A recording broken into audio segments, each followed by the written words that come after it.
ಎದುರೇ ಪ್ರಾಣವನ್ನ ಬಿಟ್ಟ 5 ವರ್ಷದ ಕಂದಮ್ಮ. ಶಾಲಾ ವಾಹನದ ಚಕ್ರಕ್ಕೆ ಸಿಲುಕಿ 5 ವರ್ಷದ ಮಗು ಸಾವನ್ನಪ್ಪಿದೆ.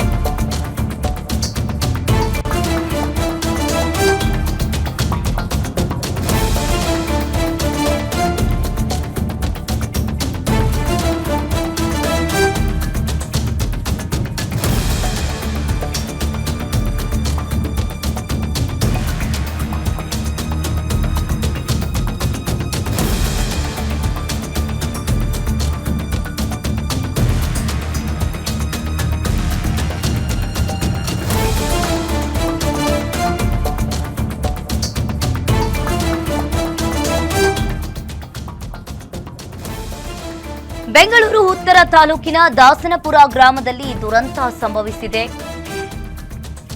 5 ವರ್ಷದ ತನಿಷಾ ಶಾಲಾ ವ್ಯಾನ್ಗೆ ಸಿಲುಕಿ ಸ್ಥಳದಲ್ಲಿಯೇ ಸಾವನ್ನಪ್ಪಿದ್ದಾಳೆ. ಇನ್ನು ಅಕ್ಕನನ್ನ ಶಾಲೆಯಿಂದ ಕರೆತರಲು ತಾಯಿಯ ಜೊತೆ ಹೋಗಿದ್ದ ಮಗು ಶಾಲೆಯ ಬಳಿ ತಾಯಿಯ ಜೊತೆ ನಿಂತಿದ್ದ ವೇಳೆ ಈ ದುರ್ಘಟನೆ ಸಂಭವಿಸಿದೆ. ಸ್ಥಳಕ್ಕೆ ಚಿಕ್ಕಬಾಣಾವರ ಸಂಚಾರಿ ಪೊಲೀಸರು ಭೇಟಿ ನೀಡಿ ಪರಿಶೀಲನೆಯನ್ನ ಮಾಡ್ತಾ ಇದ್ದಾರೆ.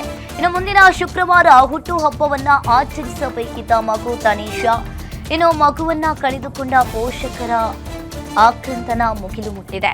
ಶಾಲಾ ಆಡಳಿತ ಮಂಡಳಿ ಹಾಗೂ ಚಾಲಕನ ವಿರುದ್ಧ ಕ್ರಮಕ್ಕೆ ಈಗ ಆಗ್ರಹ ಕೇಳಿ ಬರ್ತಾ ಇರುವಂತದ್ದು. ಮುಂದಿನ ಶುಕ್ರವಾರವೇ ಆ ತನಿಷಾ ಬರ್ತ್ಡೇ ಇತ್ತು. ಮಗುವನ್ನ ಕಳೆದುಕೊಂಡ ಪೋಷಕರ ಆಕ್ರಂದನ ಮುಗಿಲು ಮುಟ್ಟಿದೆ. ಶಾಲಾ ಆಡಳಿತ ಮಂಡಳಿ ಹಾಗೂ ಚಾಲಕನ ವಿರುದ್ಧ ಕ್ರಮಕ್ಕೆ ಆಗ್ರಹ ಕೇಳಿ ಬರ್ತಾ ಇದೆ.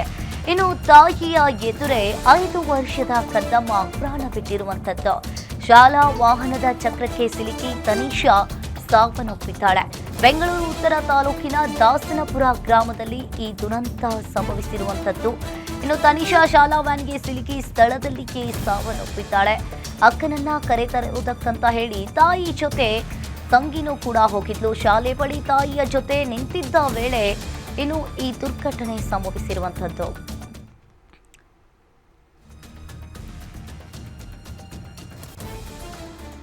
ತನಿಷಾ ಮುಂದಿನ ಶುಕ್ರವಾರ ಆಕೆಯ ಬರ್ತ್ಡೇ ಇತ್ತು. ಬರ್ತ್ಡೇಯನ್ನ ಸೆಲೆಬ್ರೇಟ್ ಮಾಡಬೇಕು ಅಂತ ಹೇಳಿ ಪೋಷಕರು ಕೂಡ ಅನ್ಕೊಂಡಿದ್ರು. ಜೋರಾಗಿ ಈ ಬಾರಿ ಶಾಲಾ ಆಡಳಿತ ಮಂಡಳಿ ಮತ್ತು ಚಾಲಕನ ವಿರುದ್ಧ ಇಲ್ಲಿ ಕ್ರಮಕ್ಕೆ ಆಗ್ರಹ ಕೇಳಿಬರ್ತಾ ಇದೆ. ಶಾಲೆ ಬಳಿ ತಾಯಿಯ ಜೊತೆ ನಿಂತಿದ್ದ ವೇಳೆ ಈ ದುರ್ಘಟನೆ ಸಂಭವಿಸಿದೆ. ಅಕ್ಕ ಶಾಲೆ ಬಿಡೋ ಹೊತ್ತಾಗಿತ್ತು. ಆಕೆಯನ್ನ ಕರೆತರೋದಕ್ಕಂತ ಹೇಳಿ ತಾಯಿ ಮತ್ತು ಮಕ್ಕಳು ಇಬ್ಬರು ಹೋಗಿದ್ರು. ನಿಂತಿದ್ದ ಜಾಗದಲ್ಲಿಯೇ ಈ ದುರ್ಘಟನೆ ಸಂಭವಿಸಿರುವಂಥದ್ದು. ತಾಯಿಯ ಎದುರೇ 5 ವರ್ಷದ ಕಂದಮ್ಮ ತನಿಷಾ ಪ್ರಾಣ ಬಿಟ್ಟಿದ್ದಾಳೆ.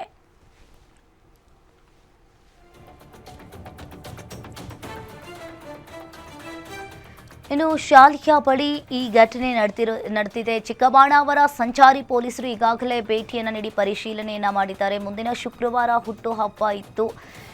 ಮಗು ತನಿಷಾ ಆಕೆ ಮೃತಪಟ್ಟಿದ್ದ ಮಗು ಮಗುವನ್ನ ಕಳೆದುಕೊಂಡ ಪೋಷಕರ ಆಕ್ರಂದನ ಇಲ್ಲಿ ಮುಗಿಲು ಮುಟ್ಟಿದೆ. ಶಾಲಾ ಆಡಳಿತ ಮಂಡಳಿ ಮತ್ತು ಚಾಲಕನ ವಿರುದ್ಧ ಕ್ರಮಕ್ಕೆ ಆಗ್ರಹ ಕೂಡ ಕೇಳಿ ಬರ್ತಾ ಇದೆ.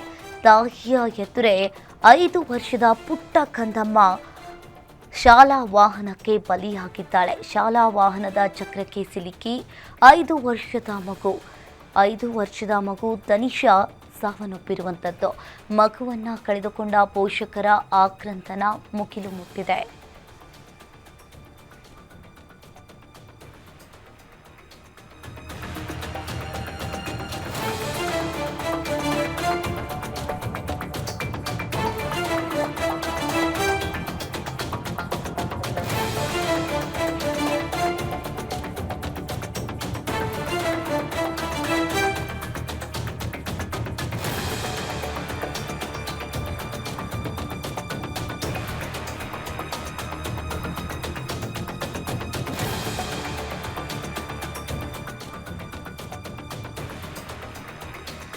5 ವರ್ಷದ ತನಿಷಾ ಶಾಲಾ ವ್ಯಾನ್ಗೆ ಸಿಲುಕಿ ಸ್ಥಳದಲ್ಲಿಯೇ ಸಾವನ್ನಪ್ಪಿದ್ದಾಳೆ.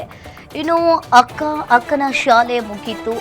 ತಾಯಿಯ ಜೊತೆ ತಾಯಿ ಅವರ ಮಗುವನ್ನ ಕೂಡ ಶಾಲೆಗೆ ಅಕ್ಕನನ್ನ ಬಿಡೋ ಹೊತ್ತಾಗಿತ್ತು. ಶಾಲೆಗೆ ಹೋಗಿ ಕರ್ಕೊಂಡು ಬರಕ್ಕಂತ ಹೇಳಿ ಕರ್ಕೊಂಡು ಹೋಗಿದ್ದಾರೆ. ನಿಂತಿದ್ದ ಜಾಗದಲ್ಲಿಯೇ ಶಾಲಾ ವಾಹನ ಬಂತು. 5 ವರ್ಷದ ಮಗು ತನಿಷಾಗೆ ಡಿಕ್ಕಿ ಹೊಡೆದಿದೆ. ಸ್ಥಳದಲ್ಲಿಯೇ 5 ವರ್ಷದ ಪುಟ್ಟ ಕಂದಮ್ಮ ಸಾವನ್ನಪ್ಪಿರುವಂಥದ್ದು. ಮುಂದಿನ ಶುಕ್ರವಾರವೇ ಹುಟ್ಟುಹಬ್ಬವನ್ನ ಆಚರಿಸಬೇಕಿದ್ದ ಮಗು ತನಿಷಾ ಮಗುವನ್ನ ಕಳೆದುಕೊಂಡ ಪೋಷಕರ ಆಕ್ರಂದನ ಮುಗಿಲು ಮುಟ್ಟಿದೆ. ಇನ್ನು ಶಾಲಾ ಆಡಳಿತ ಮಂಡಳಿ ಮತ್ತು ಚಾಲಕನ ವಿರುದ್ಧ ಈಗಾಗಲೇ ಆಗ್ರಹ ಕೇಳಿ ಬರ್ತಾ ಇದೆ. ಶಾಲೆ ಬಳಿ ತಾಯಿ ಜೊತೆ ನಿಂತಿದ್ದ ವೇಳೆ ಈ ದುರ್ಘಟನೆ ಸಂಭವಿಸಿರುವಂಥದ್ದು. ತಾಯಿಯ ಎದುರೇ ಪ್ರಾಣ ಬಿಟ್ಟ 5 ವರ್ಷದ ಕಂದಮ್ಮ. ಇನ್ನು ಆ ತಾಯಿಯ ಆಕ್ರಂದನ ಮುಗಿಲು ಮುಟ್ಟಿರುವಂಥದ್ದು. ಕಣ್ಣೀರನ್ನ ಹಾಕ್ತಾ ಇದ್ದಾರೆ ಆ ಪುಟ್ಟ ಕಂದಮ್ಮ 5 ವರ್ಷದ. ಇನ್ನು ಮುಂದಿನ ಶುಕ್ರವಾರವೇ ತನಿಷಾ ಬರ್ಡೇ ಇತ್ತು. ಬರ್ಡೇನ ಸೆಲಿಬ್ರೇಟ್ ಮಾಡಬೇಕು ಅಂತ ಹೇಳಿ ಎಲ್ಲರೂ ಕೂಡ ಅವ್ರ ಮನೆಯವರು ಅಂದ್ಕೊಂಡಿದ್ರು. ಆದರೆ ಈಗ ಈ ಶಾಲಾ ವಾಹನ ಡಿಕ್ಕಿ ಹೊಡೆದು ಮಗು ಸಾವನ್ನಪ್ಪಿದೆ. ಇನ್ನು ಆ 5 ವರ್ಷದ ಪುಟ್ಟ ಮಗುವನ್ನು ಕಳೆದುಕೊಂಡು ತಾಯಿ ಕಣ್ಣೀರನ್ನು ಇಡ್ತಾ ಇದ್ದಾರೆ. ಇನ್ನು ಕುಟುಂಬಸ್ಥರು ಕೂಡ ಕಣ್ಣೀರನ್ನು ಇಡ್ತಾ ಇದ್ದಾರೆ. ಶಾಲಾ ಆಡಳಿತ ಮಂಡಳಿ ಹಾಗೂ ಚಾಲಕನ ವಿರುದ್ಧ ಈಗ ಆಗ್ರಹ ಕೇಳಿ ಬರ್ತಾ ಇದೆ. ಇನ್ನು ಮನೆಯಲ್ಲೇ ಬಿಟ್ಟಿದ್ರೆ ಈ ದುರ್ಘಟನೆ ಸಂಭವಿಸ್ತಿರ್ಲಿಲ್ಲ ಏನೋ. ಆದರೂ ಕೂಡ ತುಂಬ ಜಾಗೃತವಾಗಿ ರಸ್ತೆಯನ್ನು ದಾಟಬೇಕಾದ್ರೆ ರಸ್ತೆಯಲ್ಲಿ ನಿಲ್ಲಬೇಕಾದ್ರೆ ತುಂಬ ಜಾಗೃತವಾಗಿ ನಿಲ್ಲಬೇಕಾಗತ್ತೆ. ಯಾಕಂತ ಅಂದರೆ ಈಗ ಶಾಲೆ ಬಿಟ್ಟಿರುತ್ತೆ. ಶಾಲೆ ಬಿಟ್ಟ ತಕ್ಷಣ ಎಲ್ಲ ಮಕ್ಕಳು ಹೊರಗಡೆ ಓಡಿ ಬರ್ತಾ ಇರ್ತಾರೆ. ಆವಾಗ ಆ ಸಮಯದಲ್ಲಿ ಸ್ವಲ್ಪ ಚಾಲಕರು ಇನ್ನು ಯಾರೆಲ್ಲ ಬೈಕ್ ಓಡಿಸ್ತಿರ್ತಾರೆ, ಕಾರ್ ಓಡಿಸ್ತಿರ್ತಾರೆ, ಇನ್ನು ಟ್ರಕ್ ಓಡಿಸ್ತಾ ಇರ್ತಾರೆ, ಅವರೆಲ್ಲ ಕೂಡ ಜಾಗೃತವಾಗಿ ಬರಬೇಕಾಗುತ್ತೆ.